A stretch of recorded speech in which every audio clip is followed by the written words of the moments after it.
Acho que já deu tempo, né, do pessoal se inserir. Então, vamos lá. Estava com dificuldade de estar se inserindo.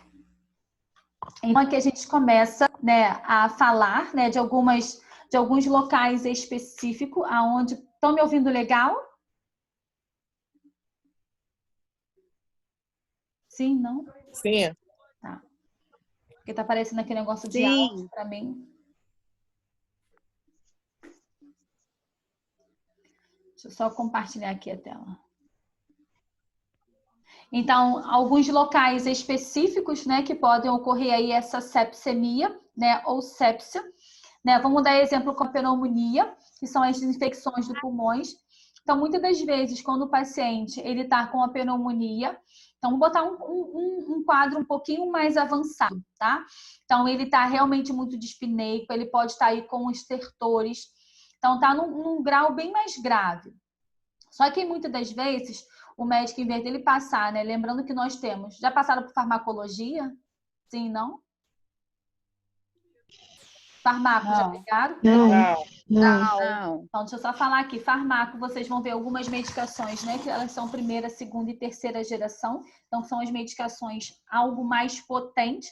Então, tipo assim, tá no iniciozinho de uma pneumonia. Então, eu posso estar utilizando uma medicação da primeira geração, né? Que são as classes medicamentosas. Então, ele acaba utilizando. Quando é algo mais grave, né? Ele vai buscar o quê? A segunda ou a terceira geração para poder estar se fazendo uso. Só que aí, para poder uma medicação ela começar a surtir efeito, ela leva de 48 a 72 horas. Os antibióticos, eles são prescritos de 10 a 14 dias. Vai depender do antibiótico e em que esse paciente, também o estado que esse paciente esteja. Então, vamos supor que é um paciente grave e a primeira escolha dele é da primeira geração. Então, se é algo que está mais avançado, a escolha da medicação que ele fez, né, como o médico prescreveu, não vai fazer o quê? Nem cosquinha nas bactérias. Então, vamos botar um exemplo assim, já que ele começa a avaliar o paciente de 7 a 14 dias ou a 10 dias, ele vai avaliar, pô, o paciente não teve nenhuma melhora. Ele faz essa troca desse antibiótico. Aí ele resolve pegar um da segunda geração. Só que a bactéria, ela acaba pegando o quê? Resistência a determinadas medicações. Então, aquelas medicações que estão colocando, né, que estão sendo introduzidas no paciente, ela não vai surtir efeito e é onde a bactéria ela acaba ficando mais resistente relacionado às classes medicamentosas. É onde leva a sepsemia, né, que são as infecções aí generalizadas, né, que são a falência de múltiplos órgãos por conta disso. Vou botar uma coisa bem simples. Lembra quando a gente estava na época, as meninas, né? Tem menino também. Lembra que tem, quando a gente estava na época de piolho, eu vou falar porque eu já peguei piolho, né? Então pega piolho, aí a mãe passa um remédio, né? Ou aquelas coisinhas caseiras e fala assim, isso aí nem fez cosquinha nos piolhos. É a mesma coisa os antibióticos, não fez nem cosquinha na bactéria. E é onde ela acaba ficando mais resistente por conta disso, tá? Então pode levar... Oi? Por isso que é perigoso a gente fazer uso de antibióticos sem prescrição médica, né? Samara que perguntou? Caroline, boa filha, boa pergunta. É exatamente isso. Até, né, fazendo a reconstituição, né, dos antibióticos, a gente acaba pegando uma resistência também.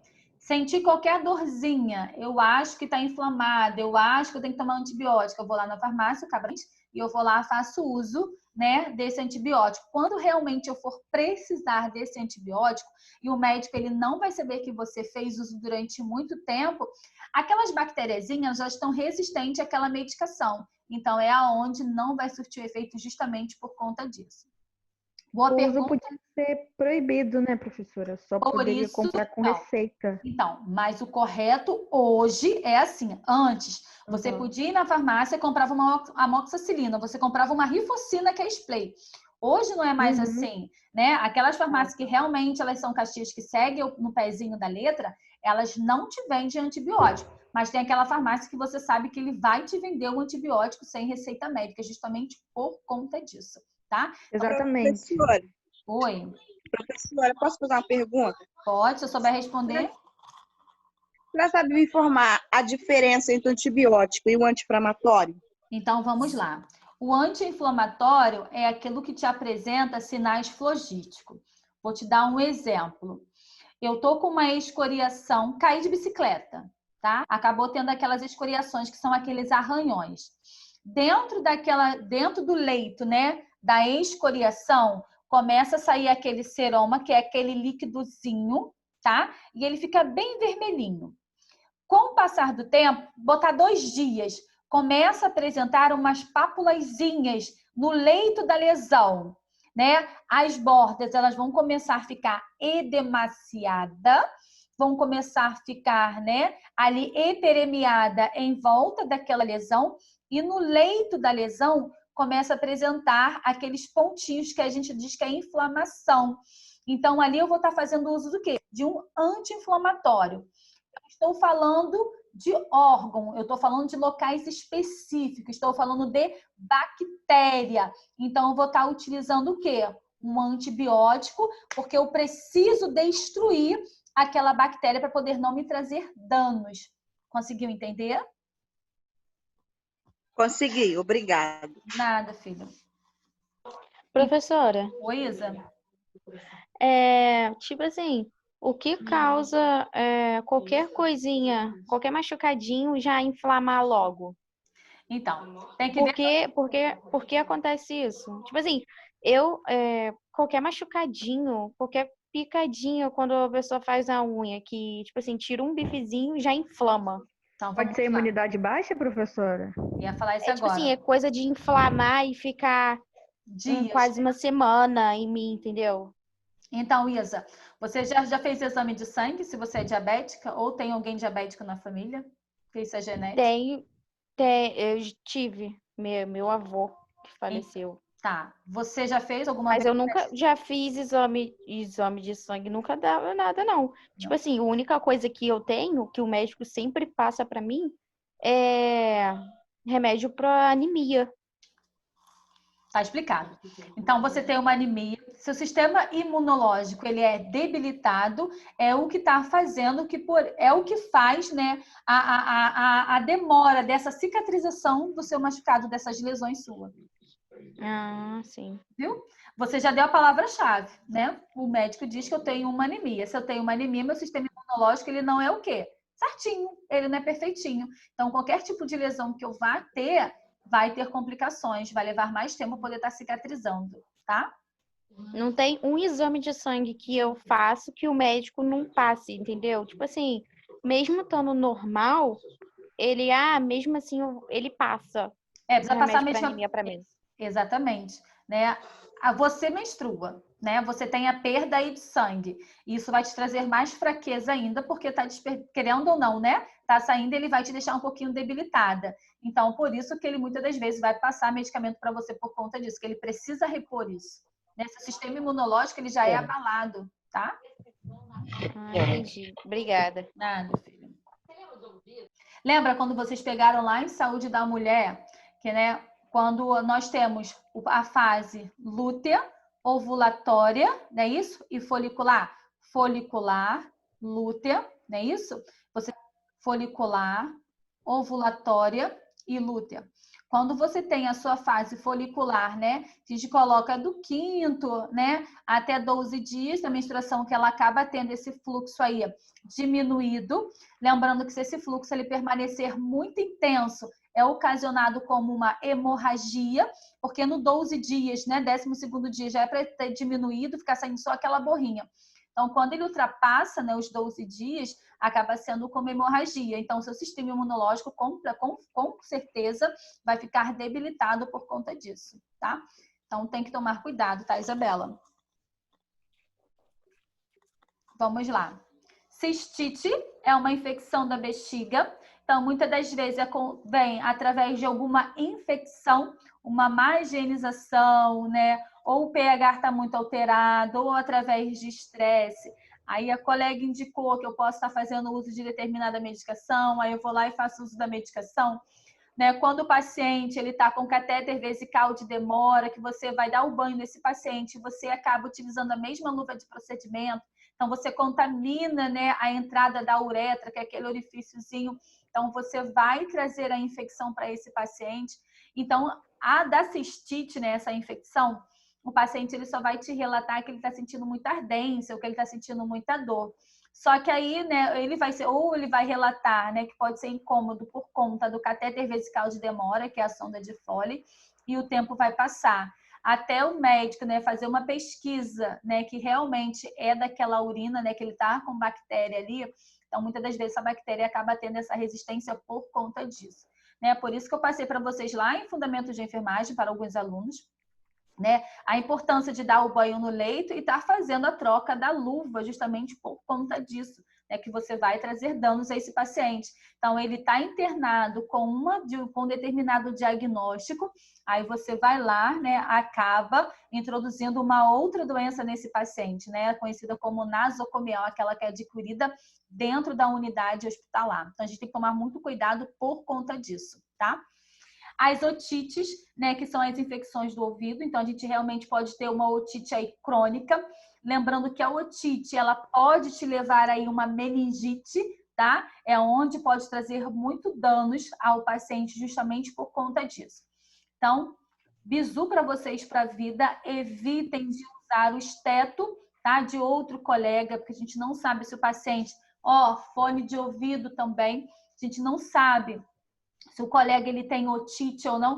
Escuta aí uma música aí rapidinho, vê se essa música aqui não é legal. Então, cuidado com isso, tá? Otite, ela pega, tá bom? Então, muito cuidado com isso, tá?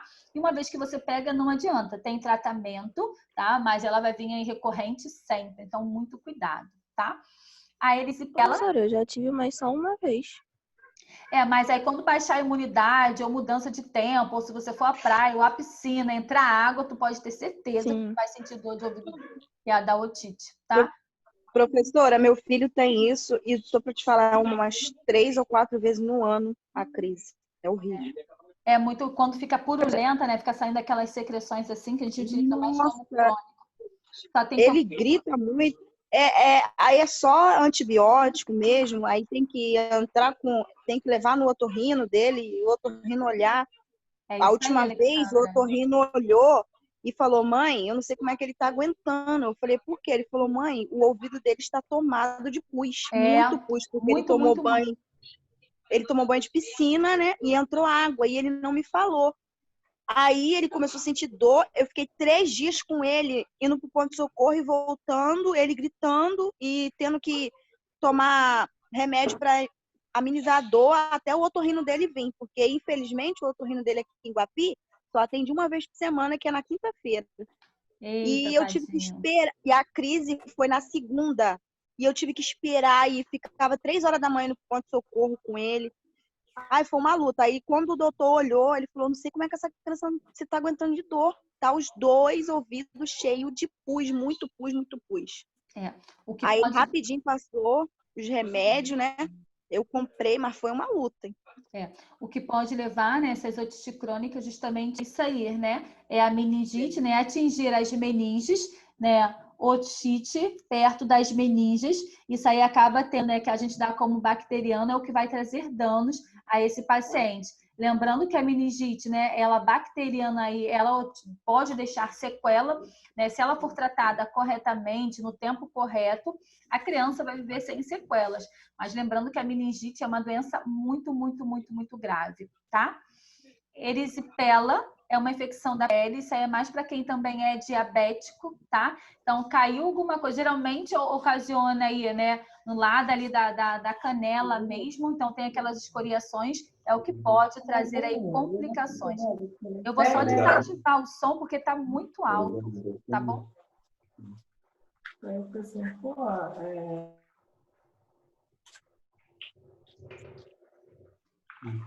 Carla, tira print para mim, por favor. Vou tirar agora. Manda no privado, tá? Tá bom. Alguma dúvida sobre sepsemia? Lembrando que é uma infecção generalizada de múltiplos órgãos, tá? A gente acaba ocasionando através de bactérias multiresistentes, tá? Então, a gente passa a entrar aqui nos problemas, né, do aparelho cardiovascular. Lembrando que eu não vou entrar a fundo porque vocês já pegaram isso lá em anatomia, né? Que foi a segunda matéria de vocês, terceira. tá? Então, a gente sabe que é um conjunto de problemas que atinge o coração, né, e os vasos sanguíneos, provocado de doenças graves, comprometendo a saúde do cliente, né? O cliente Professora, ou... Oi? É causada por bactérias, o que que você tinha falado? Bactéria multiresistente. Tá, obrigada. Falência de múltiplos órgãos. Tá? As doenças, né, mais comum, né, relacionado ao nosso problema cardiovascular, lembrando que quando a criança, né, ela tem algum problema relacionado ao aparelho cardiovascular, né, o que acontece é diagnosticado precocemente, uma vez que essa gestante ela acaba fazendo aí o seu pré-natal, no mínimo aí são 9 consultas, tá? 6 ultrassons, então é feito através disso, a gente consegue estar identificando se a criança realmente tem algum problema ou não. Com 21 semanas, que correlaciona aí 5 meses, é feito, né, aí a ultrassom morfológica, tá? Então, é através disso que a gente consegue identificar. Né? Se der para poder fazer a cirurgia intrauterino, beleza. Se não, a criança realmente ela precisa ser retirada, é onde se faz aí extrauterino, tá? O mais rápido possível. Então, doenças do coração é mais comum, como hipertensão. A criança realmente ela pode desenvolver uma hipertensão. Muitas das vezes o pediatra ele não tem o hábito de estar verificando a pressão das crianças. Então, o pediatra, se realmente a criança tem algum problema ou não, é igual consulta de adulto. Você vai no adulto, você vai numa triagem, é verificado aí a pressão arterial. Na criança quase não se faz isso. E é importante, vamos fazer isso em último caso. Então, a gente já tem um respaldo, né, na nossa emergência, na pediatria, a gente consegue estar verificando sem problema nenhum. Lembrando que os manguitos a gente tem, né, ali como PMG, né, o adulto, criança, infantil e neonato, então a gente verifica também a pressão dessa criança, tá? Infarto agudo do miocárdio, isso aí vocês viram um pouquinho lá em Normal. adulto. Oi? 10 Qual por... é o normal da pressão infantil? 10 por 6. Tá? 9 por 6. Tá? Vai depender muito, é igual adulto, né? Cada um vai ter o seu valor, né, da pressão aí diferenciado. Lembrando que pelo Ministério da Saúde, ele recomenda o valor normal do adulto, né, 120 por 80 mmHg. Então, isso é o valor normal. Mas lembrando que nós, indivíduos, né, cada um tem o seu valor da sua pressão aí, que você se sinta muito bem. Né? A minha, vou dizer que é de criança, né, que é 10 por 6. Então, se a minha aumentar um pouquinho ou baixar um pouco, eu vou começar a me sentir muito mal. Mas eu me sinto muito bem, 10 por 6. A minha gestação toda foi 10 por 6, não tive problema nenhum gestacional relacionado à pressão arterial. Então, cada indivíduo ele vai reagir de alguma forma, tá? Infarto agudo do miocárdio é um processo de necrose, né, uma das partes dos músculos do cardíaco, né, que por falta de um aporte, né, de nutrientes e de oxigênio. Então, a gente sabe, né, que quando se tem uma falha, né, de bombear, né, o sangue, vai trazer danos a esse paciente. O cérebro manda mensagem para o coração que ele precisa bombear, que ele precisa ser oxigenado para poder mandar sangue oxigenado para todo o corpo. Então, quando se tem essa falha, muitas das vezes pode estar relacionado ao infarto agudo do miocárdio, né, que acaba sendo como um processo de necrose dos músculos. Isso aí vocês pegaram lá em adulto e idoso, tá? Doença nas válvulas cardíacas, uma interrupção, né, do vaso sanguíneo, do fluxo sanguíneo para o coração. Então, muitas das vezes as doenças, né, das válvulas cardíacas, isso pode, muitas das vezes, essa interrupção, ela pode ser ocasionada através de um trombo ou através de um êmbolo. Quando se tem, né, esse fluxo aí interrompido, né, ou pode ser uma placa de ateroma aterosclerótica, né, que são aquelas placas de gordura. Lembrando, se o cérebro mandar mensagem para o coração que ele precisa bombear, que está faltando oxigênio, com essa placa de ateroma, muitas das vezes ela se desprende do vasos, é onde pode ocasionar o quê? Os AVCs hemorrágicos. Então, a gente tem que tomar muito cuidado. Quando a gente fala de coração, a gente precisa tomar cuidado com o quê? Com o fluxo sanguíneo. Então, a gente precisa controlar esses batimentos cardíacos para poder não trazer mais dano, né? Tanto para o adulto quanto para a criança, caso ele tenha algum problema cardiovascular, tá?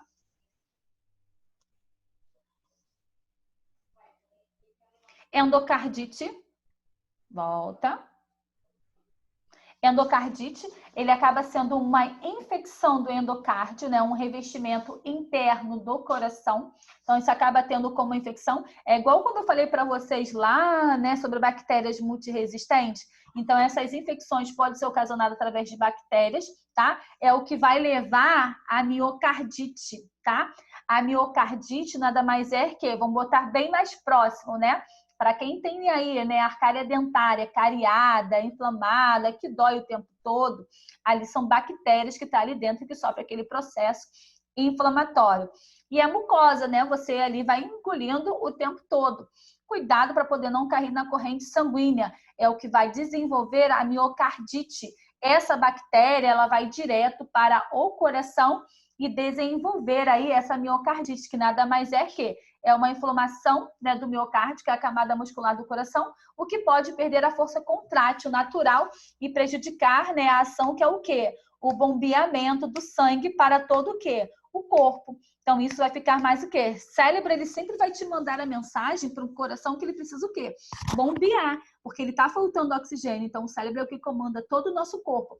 Então, uma vez que ele bombeia, né, ele vai bombear sangue e essa bactéria ela vai para lá para o coração. Então, é o que vai te trazer ali como uma miocardite, tá? Então, desculpa, toda vez que vocês ouvirem uma miocardite, você sabe que é uma inflamação do miocárdio, aonde tem o quê? Bactéria, tá? Que pode vir da mucosa, né, que é da boca, da arcária dentada, e caso esteja aí cariado, tá bom? Então, muito cuidado com isso. Arritmia cardíaca, esse ar, né, é sempre de ausência ou que algo está errado, então é um batimento rápido ou anormal. Lembrando que esse ar aí vai ser sempre o quê? De ausência, tem alguma coisa aí prejudicando, tá ok? Alguma dúvida? Sim, não? Então vamos lá. Doenças congênitas. Então, toda vez que a gente fala de doença congênita, é aquela doença que vai sempre vir da mãe para o filho. Então, ela vê uma doença intrauterino, que ela é diagnosticada intrauterina, é igual sífilis congênita, tá? Então, acaba passando de mãe para o filho, tá? Então, por isso que a gente diz congênita. Congênita é quando vem de intrauterino para extrauterino, que acaba ocasionando aí as crianças, tá? Então, os cardiopatia, né, congênita é um defeito da estrutura do coração. Pode ser detectada ainda no útero materno, através de exames, né, de ultrassom ou ecocardiograma. E também é feito através da ultrassonografia morfológica, tá? A morfológica é aquela que você faz com 21 semanas, que você consegue ver todos os dedinhos, todos os vasos, tudo perfeitamente. O ideal dessa ultrassom morfológica é fazer realmente com 21 semanas, tá? Quando não pode fazer nem antes e nem depois. Então, até completar 22 semanas, você pode estar realizando aí a ultrassom morfológica, que é o seu pediatra, seu ginecologista obstetra, que vai estar te orientando relacionada a isso, tá? Quais são as causas que podem levar, né, a essas doenças cardíacas congênitas? O que eu vou dizer para vocês aqui é relacionado ao Ministério da Saúde, que são as referências. Mas lembrando que vai ser de mulher para mulher Marisa, tá? Então, cada mulher ela vai reagir de uma forma. Porque aqui eu coloco mães com mais de 35 anos ou histórico de famílias anteriores cardiopata, mães de cardiopatas, mãe diabética, portadoras de lúpus e hipotireoidismo, tá? Então, acaba tendo como causa indefinida, né, que ocorre pela interrupção de fatores genéticos. Então, se eu colocar para vocês mães de 35 anos, né, ultrapassou os 35 anos, professora, então meu filho, ele vai nascer com alguma doença, né, cardíaca, congênita ou outra anomalia, eu vou dizer, eu não posso afirmar para vocês nem que sim e nem que não. Só que o Ministério da Saúde, ele determina que as mulheres, né, para poder ter uma gravidez saudável, que ela possa aí engravidar até os seus 35 anos. Mas se a gente parar para pensar, tem mulheres com 20, 24, 26, 30 anos que muitas das vezes ela acaba tendo complicações. Então, sempre vou dizer para vocês que é de mulher para mulher, Marisa. Cada organismo, ele vai reagir de uma forma. Tem mulheres com 48, 50 anos que têm uma gravidez super saudável.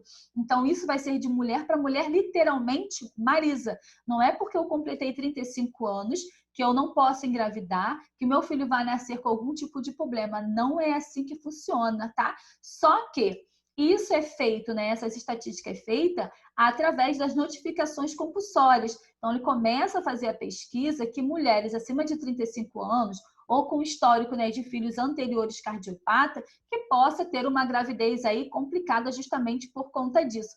Então, isso acaba sendo como fatores de referência. Não, né, que com depois dos 35 anos que você vai engravidar, que seu filho vai vir com algum problema, tá bom? Isso aí é muito relativo, é literalmente de mulher para mulher. Marisa, se a gente for perceber, tem mulheres novas que acabam tendo filhos, né, com problema. Então, isso vai ser muito relativo, tá bom?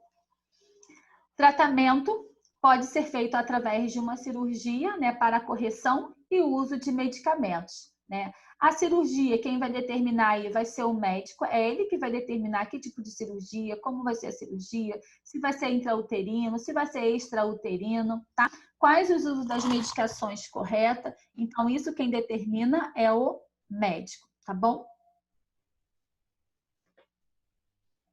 Sistema nervoso central. Só um minutinho.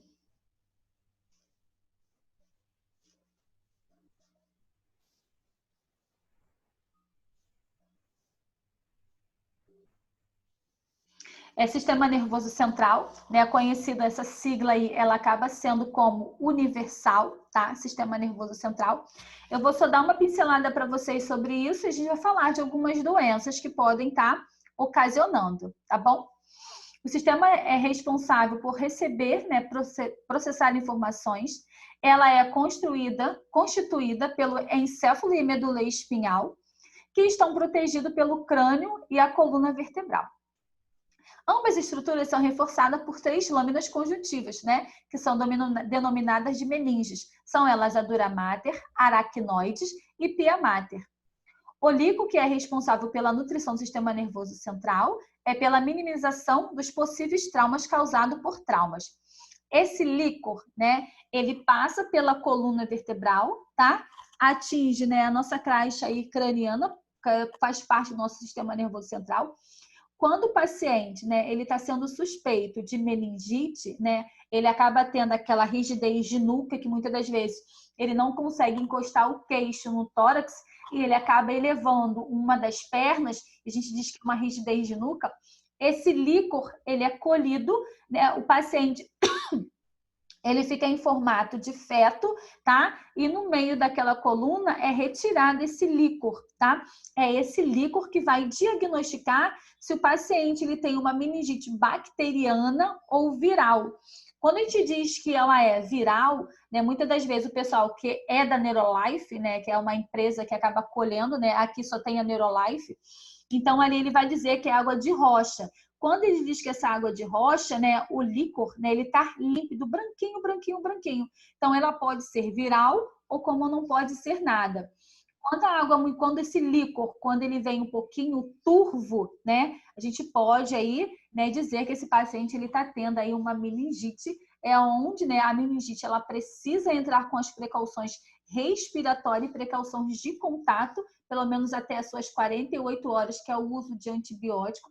Lembrando que a meningite, né, ela é contraída através do contato aí respiratório, através de gotículas, é utilizado a máscara simples, então a gente precisa tomar cuidado. O paciente chegou na emergência, né, e a mãe relata, né, que ele está com essa rigidez nuca, coloquem a máscara de vocês. Nós a gente vai fazer uso de antibiótico aí o tempo todo. Né? O único problema da gente trabalhar na pediatria justamente é isso. A gente pega a criança chora no nosso colo, a gente beija, a gente abraça. Aí depois o médico vem, uma suspeita de meningite, né? Eu não posso desenvolver a meningite, mas eu posso passar para alguém. Então isso a gente tem que tomar cuidado por conta disso, tá?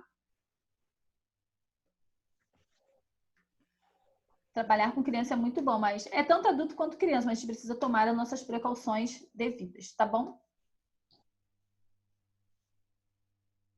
Professora, Oi. a matéria já está acabando, no caso, né? Hoje é a última aula. A senhora vai dar nutrição pra gente? Vou dar mais o quê? Vai dar nutrição? Acredito que sim. Oba! Vamos lá. Uma das principais doenças do sistema nervoso central. Então, a gente começa a falar de esclerose múltipla, né? É uma doença neurológica, de autoimune, que prejudica o cérebro e a medula espinhal. Então, assim, essa doença, esclerose múltipla, ela é uma doença muito difícil de ser diagnosticada, né?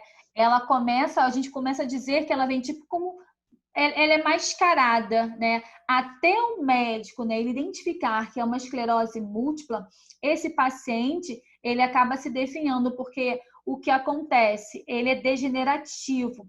Alguns pacientes, ele acaba perdendo alguns movimentos, mas que também ele fazendo o tratamento correto, pode voltar aos seus movimentos normais também, mas isso é com muito tratamento, né? Uma do sintoma da esclerose múltipla, muitas das vezes é um edema, né, surreal, que a gente não sabe de onde é. Muitas das vezes pode estar associado, né, a gente acaba associando alguma medicação ou algum alimento, né, você acaba tendo alguma alergia, né, que começa a apresentar aquelas placas, né, de urticária na pele. Então, a gente tem que tomar cuidado por conta disso. Então, a esclerose múltipla, ela é degenerativa, né, o paciente ele vai perdendo alguns movimentos, mas se for detectado, né, precocemente, vai dar uma ajuda muito grande, tá bom? Acidente vascular cerebral. Então, quem acha, né, que criança, adolescente não pode ter AVC, pode ter sim. Lembrando, né, que é uma doença caracterizada por lesões dos vasos sanguíneos do cérebro, pode deixar sequelas graves. Lembrando que nós temos a transitória, nós temos a isquêmica e nós temos a hemorrágica, né? A transitória, ela é reversível, né, que ela dura aí de 24 a 72 horas. São apenas coágulos que é feito, né, no cérebro e acaba sendo absorvido. Uma vez identificado, né, se faz, né, a tomografia. Tem pessoas, né, que já teve o AVC transitório e não sabe.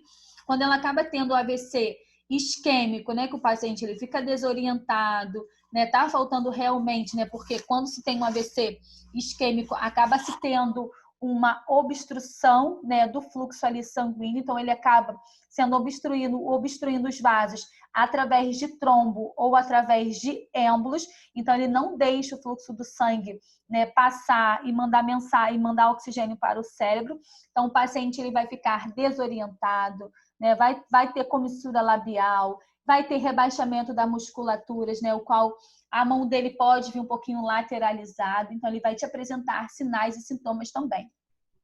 Quando ele acaba tendo esse AVC isquêmico, né, é realizado também uma tomografia, precisa entrar com as medicações quanto antes, precisa fazer as dosagens das enzimas, que é o CKMB, tá? É necessário bater um eletro também.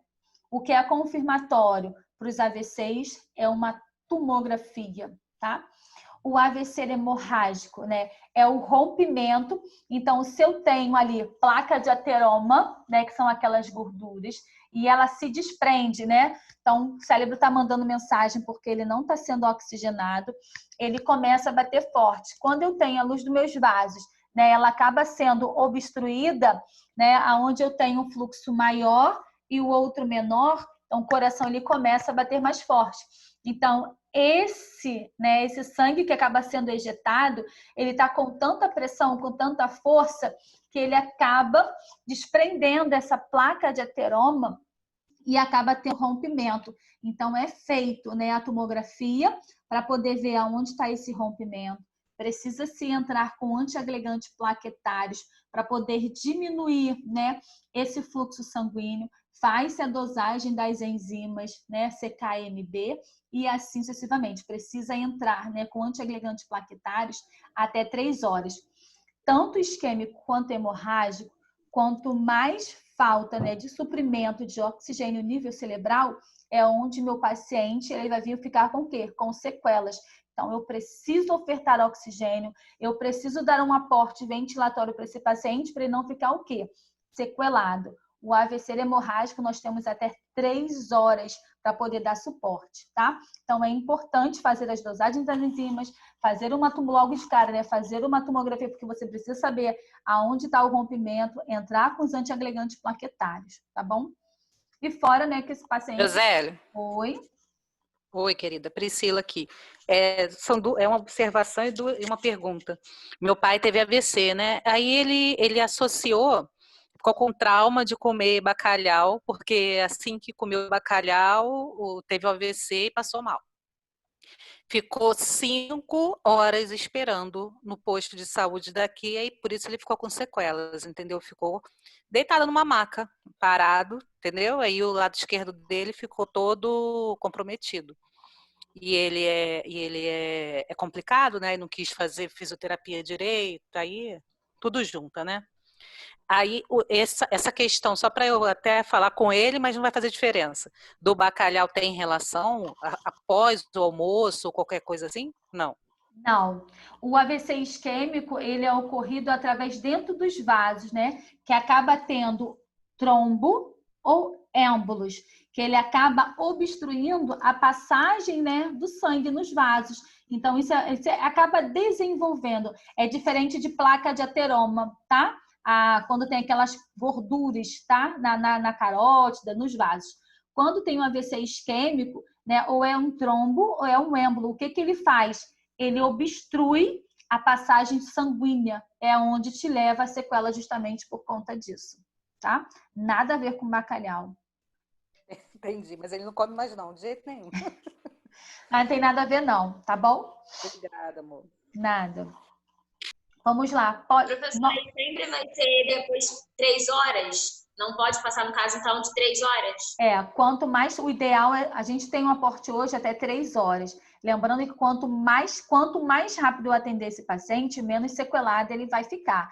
Então, a gente tem aí um aporte, né, que a gente dá em média aí até 3 horas para poder a gente estar, né, convertendo esse paciente, tá? Tá bom. Nada. Poliomielite, né, trata de uma infecção aguda do sistema nervoso central, a doença que pode causar paralisia e transmitida através do quê? De vírus. Então, vamos lá. Se vocês perceberem, as crianças, quando elas nascem, né, que faz aí a penta, né? Então, com 2 meses ela acaba fazendo a penta, depois vem a campanha, né, da polio. Qual é a finalidade, né, de estar se fazendo essa vacina da polio em campanha? Lembrando que ela é transmitida através de vírus. A finalidade é erradicar, né, a doença poliomielite. Então, eles escolhem um sábado, né, o qual as crianças, nosso tempo vai acabar, é só a gente, vamos dar um intervalinho, tá bom? Depois a gente volta, 10 minutinhos, tá? Eu vou colocar lá o tempo. Então, o que acontece? A finalidade é erradicar esse vírus. Então, o que eles fazem? Crianças de 0 até 5 anos vai fazer a vacina. Por que isso? Né? É onde elas vão tomar aquelas gotinhas e depois elas vão estar eliminando através das fezes. Então, elas vão estar eliminando tudo de uma vez só. Quando eu faço, né? Hoje eu dou na Joana, amanhã eu dou no Sebastião, e sucessivamente, acaba ficando o quê? Pingado. Então, quando eles acabam, né, decretando de 0 a 5 anos, precisa fazer a vacina poliomielite, justamente é para isso, para poder erradicar